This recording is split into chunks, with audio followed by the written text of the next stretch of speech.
আপনারা যারা আমার মতন বাজেট ট্রাভেলার এবং কম খরচে একই সাথে একাধিক দেশে ট্রাভেল করতে চান, তাদের জন্য আজকের এই ভিডিওটা। আমরা থাইল্যান্ড, সিঙ্গাপুর, মালয়েশিয়া, মালদ্বীপ এবং শ্রীলঙ্কা এই 5টি দেশ একই সাথে ট্রাভেল করেছিলাম। সো আমি চেষ্টা করব এই 5টি দেশের ট্রাভেল এক্সপিরিয়েন্স এবং টুকিটাকি সকল ইনফরমেশন শেয়ার করার জন্য। আমরা প্রথমেই থাইল্যান্ডে গিয়েছিলাম। সো থাইল্যান্ড ট্যুরের যাবতীয় টুকিটাকি ইনফরমেশন, কিভাবে যাবেন, কোথায় যাবেন, কী খাবেন বা কোথায় থাকবেন বা ইন্টারনাল ট্রান্সপোর্টেশনগুলো কীরকম হবে, সেগুলো শেয়ার করতেছি। থাইল্যান্ড এসে খাওয়া দাওয়ার সিস্টেমই চেঞ্জ। মানে এখানে বাঙালি ফুড পাওয়া যায় না, ইন্ডিয়ান ফুড যদি থাকে অনেক প্রাইস। নর্মাল একটা ভেজিটেবল বিরিয়ানি সেটাও 250 টাকা, মানে বাংলাদেশি টাকার অলমোস্ট 900 টাকা। ট্রেন আসলাম স্ট্রিট ফুড ট্রাই করতে। স্ট্রিট ফুডটা ভালো, কোয়ালিটিটা ভালো, এদের টেস্টটা ডিফারেন্ট। যারা বাজেট ট্যুরে আসবেন তারা রেস্টুরেন্টে চেয়ে স্ট্রিট ফুড খেতে পারেন। স্ট্রিট ফুড খেতে সুন্দর থেকে বিশাল লাইন থাকে। থাইল্যান্ড, সিঙ্গাপুর কিংবা মালয়েশিয়া আমাদের মতন বাজেট ট্রাভেলারদের জন্য স্ট্রিট ফুডের কোনো বিকল্প নেই। টেস্টও ভালো এবং বেশ স্বাস্থ্যসম্মত, পরিষ্কার পরিচ্ছন্নতাদের খাবার। আমরা থাইল্যান্ড নেমে সরাসরি চলে আসি পাতায়াতে। সুবর্ণভূমি এয়ারপোর্ট থেকে 143 বাদ দিয়ে আপনারা পাতায়া বাস পাবেন। পাতায়া মূলত 3টি ভাগে বিভক্ত: সাউথ পাতায়া, নর্থ পাতায়া এবং সেন্ট্রাল পাতায়া। ফরেনাররা মূলত সেন্ট্রাল পাতায়াতে থাকে। আমরাও সেন্ট্রাল পাতায়াতে ছিলাম, কারণ নাইট লাইফ বা বিভিন্ন অ্যাক্টিভিটিসের জন্য সেন্ট্রাল পাতায়া বেস্ট, এবং বিখ্যাত ওয়াকিং স্ট্রিটটাও সেন্ট্রাল পাতায়াতেই। আমরা সেন্ট্রাল পাতায়াতে একটি হোটেল আগে থেকে বুক করে নিয়ে এসেছিলাম। আপনারা যদি একাধিক দিন সেখানে থাকেন, কোরাল আইল্যান্ডে যেতে পারেন। খুবই সুন্দর একটা জায়গা, একটা ডে লং ট্রিপ দিতে পারেন কোরাল আইল্যান্ডে। আমরা পাতায়া থেকে চলে গিয়েছিলাম ব্যাংকক। ব্যাংকক যাওয়ার সময় অবশ্যই আপনারা নর্থ পাতায়া বাস স্ট্যান্ডে যাবেন। সেখান থেকে 131 বাতে আপনারা একামাই নামবেন। নর্থ পাতায়া বাস স্ট্যান্ড থেকে বিভিন্ন রুটের বাস ছাড়ে। আপনারা একামাই বাস স্ট্যান্ডের টিকিট নেবেন। একামাই বাস স্ট্যান্ড নেমে ঠিক রাস্তার পাশেই এমআরটি স্টেশন পাবেন। সেখান থেকে চলে আসবেন নানা প্লাজা। আমরা সুকুমভিতে ছিলাম, সেই জন্য নানা প্লাজায় এসেছি। আসলে সুকুমভিতটা হচ্ছে ট্যুরিস্ট স্পট এবং খুবই জমজমাট একটা এলাকা। আশেপাশে বেশ কিছু শপিং মল আছে, এজন্য আমরা সুকুমভিতেই ছিলাম। এবং চলাচলের জন্য আপনারা অবশ্যই এমআরটি বেছে নেবেন, কারণ এখানে এমআরটির কোনো বিকল্প নেই যদি আপনি কম টাকায় ট্রাভেল করতে চান। আপনারা চাইলে টুকটুকে উঠতে পারেন, কিন্তু এটা একটা কমপ্লিটলি স্ক্যাম। টুকটুক 200 থেকে 300 বাত নিয়ে নেয় সামান্য 1 কিলোমিটার রাস্তা নিতে। এবং আপনার যদি সময় থাকে অবশ্যই একবার চায়না টাউন যাবেন। খুবই সুন্দর একটা জায়গা, স্ট্রিট ফুড এবং শপিংয়ের জন্য চায়না টাউন বেস্ট। আমরা ব্যাংককে একদিন থেকে চলে গিয়েছিলাম ফুকেট। ফুকেটে যারা যাবেন তারা ফুকেট নেমে ঠিক ফুকেট এয়ারপোর্ট থেকে বের হয়ে হাতের বামে বাস পাবেন মেইন সিটিতে আসার জন্য, পাতংয়ে আসার জন্য। সবাই পাতংয়েই থাকে, পাতং বিচেই থাকে। মাত্র 100 বাত দিয়ে আপনারা একদম পাতং বিচের পাশেই নামতে পারবেন, এবং ব্যাক করার সময় ঠিক সেম 100 বাত দিয়ে পাতং বিচ থেকে আপনারা এয়ারপোর্টের বাসে চলে আসতে পারবেন। যদি আপনারা ক্যাবে আসতে চান, ট্যাক্সিতে আসতে চান, প্রায় 700 থেকে 800 বাত করে যাবে।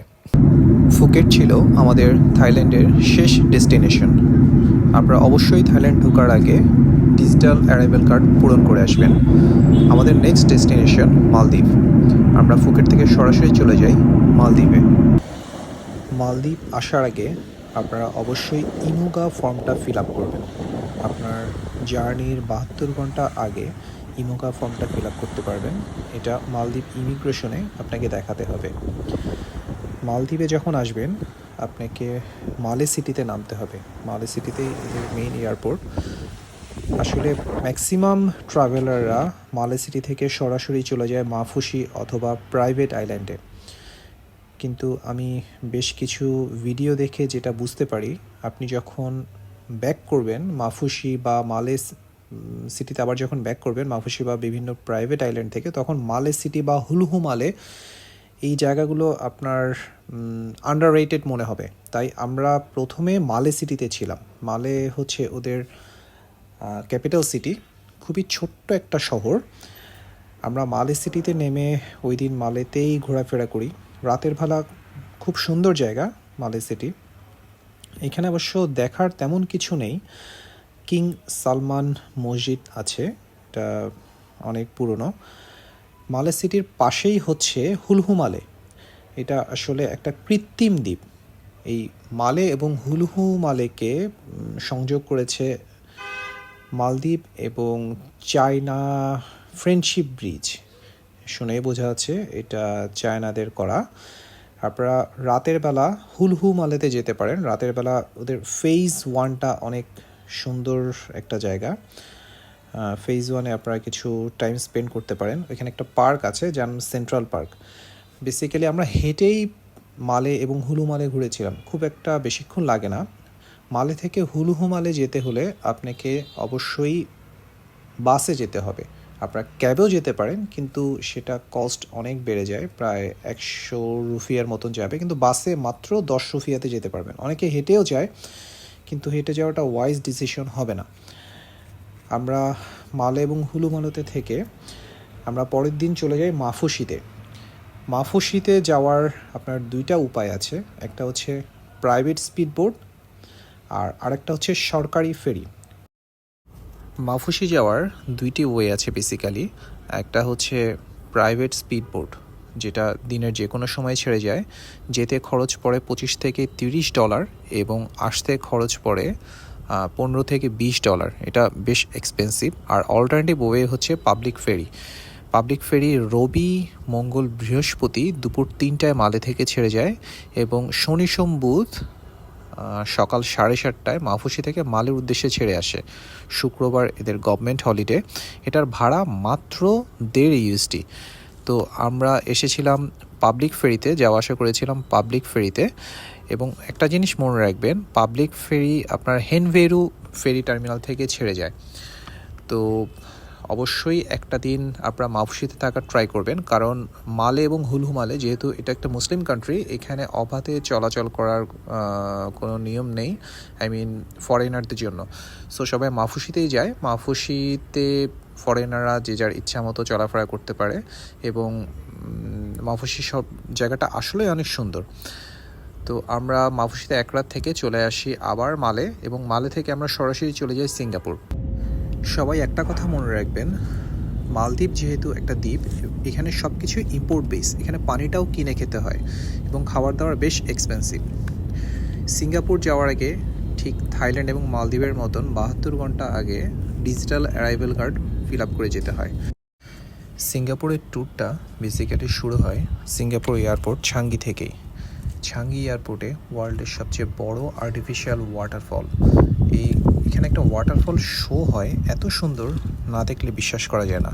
এছাড়া সিঙ্গাপুর এয়ারপোর্টে ক্যানোপি পার্ক আছে, বিভিন্ন অ্যাক্টিভিটিস আছে এখানে। আমরা সিঙ্গাপুর এয়ারপোর্ট থেকে এমআরটিতে করে চলে আসি লিটল ইন্ডিয়া। এমআরটিতে আসার আগে অবশ্যই চেষ্টা করবেন একটা আনলিমিটেড কার্ড বানিয়ে নিতে, 2 দিন অথবা 3 দিনের জন্য। আমরা একটা 2 দিনের কার্ড বানিয়েছিলাম 24 সিঙ্গাপুর ডলার দিয়ে। আমরা থাকার জন্য লিটল ইন্ডিয়াই বেছে নিয়েছিলাম, কেননা কম্পারেটিভলি লিটল ইন্ডিয়া আমার কাছে চিপ মনে হয়েছে। সিঙ্গাপুর শহরটা অনেক বেশি এক্সপেন্সিভ, সেই জন্য আপনাকে যদি কিছু বাজেট ফ্রেন্ডলি চিন্তাভাবনা করতে হয়, আপনাকে লিটল ইন্ডিয়াতে থাকতে হবে এবং অবশ্যই এমআরটি কার্ড বানিয়ে নিতে হবে চলাফেরা করার জন্য।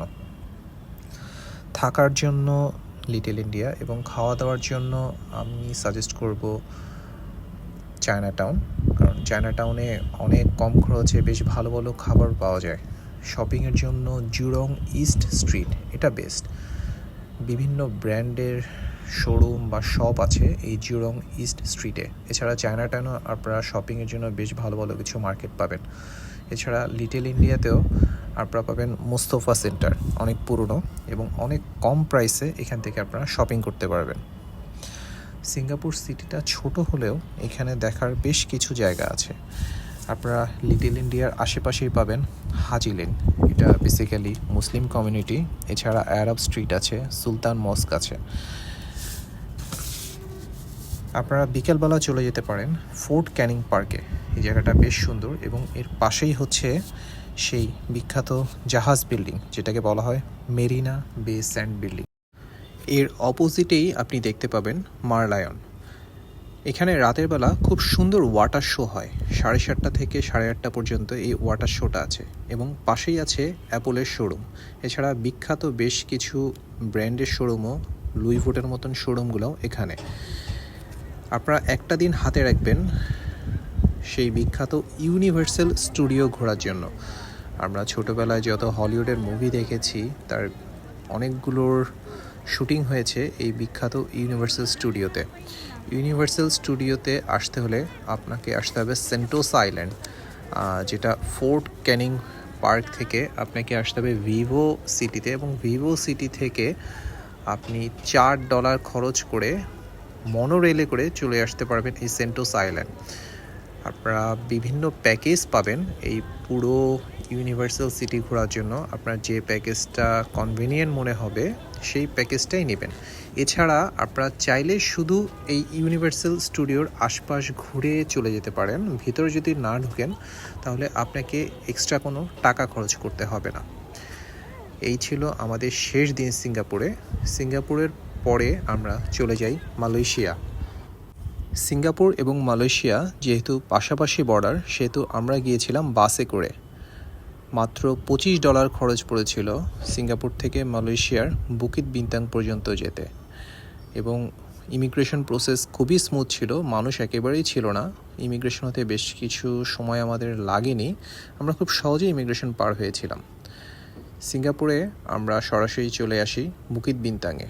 বুকিত বিন্তাং হচ্ছে এখানকার মেইন ট্যুরিস্ট স্পট, এবং সেই বিখ্যাত পেট্রোনাস টুইন টাওয়ার হচ্ছে এই বুকিত বিন্তাংয়েই।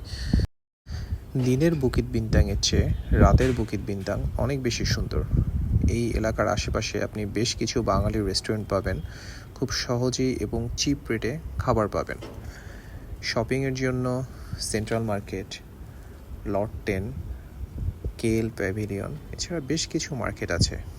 আরেকটা কথা মাথায় রাখবেন, যারা আপনারা এয়ারে আসা যাওয়া করবেন, আপনারা এয়ারপোর্ট থেকে সরাসরি পাদু সেন্ট্রালে চলে আসবেন মাত্র 15 RM দিয়ে, এবং সেখান থেকে বুকিত বিন্তাং মাত্র 1 কিলো।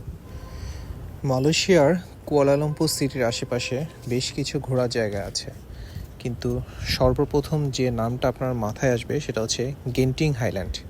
আমরা গেন্টিং হাইল্যান্ড গিয়েছিলাম রাতের বেলা।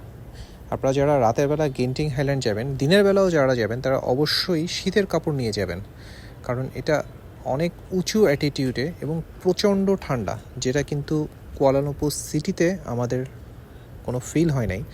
কিন্তু গেন্টিং হাইল্যান্ডে আসার সাথে সাথে আমরা প্রচণ্ড ঠান্ডা ফিল করি, যদি আমাদের সাথে কোনো শীতের কাপড় ছিল না। গেন্টিং হাইল্যান্ড আসতে হলে আপনাকে সেন্ট্রাল স্টেশন থেকে 10 RM দিয়ে গেন্টিংয়ে আসতে হবে। সেখান থেকে ক্যাবল কারে করে আপনারা গেন্টিং হাইল্যান্ড চলে আসতে পারবেন। আমরা পরের দিন গিয়েছিলাম সেপাংয়ে, যেটাকে মিনি মালদ্বীপ বলা হয়। আসার পথে আমরা গিয়েছিলাম পুত্রজয়া, যেখানে মালয়েশিয়ান ইমিগ্রেশন অফিস, প্রধানমন্ত্রীর কার্যালয় এবং ন্যাশনাল মসজিদ, জায়গাগুলো অসাধারণ। এছাড়াও আপনারা যেতে পারেন বাটুকেফ মন্দির অথবা মেলাকা সিটি, এগুলো খুব নামকরা। মালয়েশিয়া ঘোরা শেষ করে আমরা বাংলাদেশের ফ্লাইটে উঠি পরদিন। পথে নিয়েছিলাম 2 দিন শ্রীলঙ্কার ট্রানজিট ভিসা। ইচ্ছে ছিল শ্রীলঙ্কা 2 দিন ঘুরবো, কিন্তু 15 দিন ফ্লাই করে, 15 দিন নন স্টপ ঘোরাঘুরি করে এতটাই টায়ার্ড হয়ে গেছিলাম আমরা, যে শ্রীলঙ্কা গিয়ে আসলে হোটেল থেকে বের হওয়া হয়নি। তাই আমরা শ্রীলঙ্কা আর তেমন কোথাও যেতে পারিনি। উল্লেখ্য, আমাদের এই সম্পূর্ণ ট্যুরে খরচ পড়েছিল ভিসা সহ প্রায় 1,85,000 টাকা। এই ট্যুর সম্পর্কে আপনার যদি কোনো প্রশ্ন থাকে তাহলে অবশ্যই আমাকে কমেন্টে জানাবেন অথবা ইনবক্সে নক দেবেন। ধন্যবাদ। Happy travelling.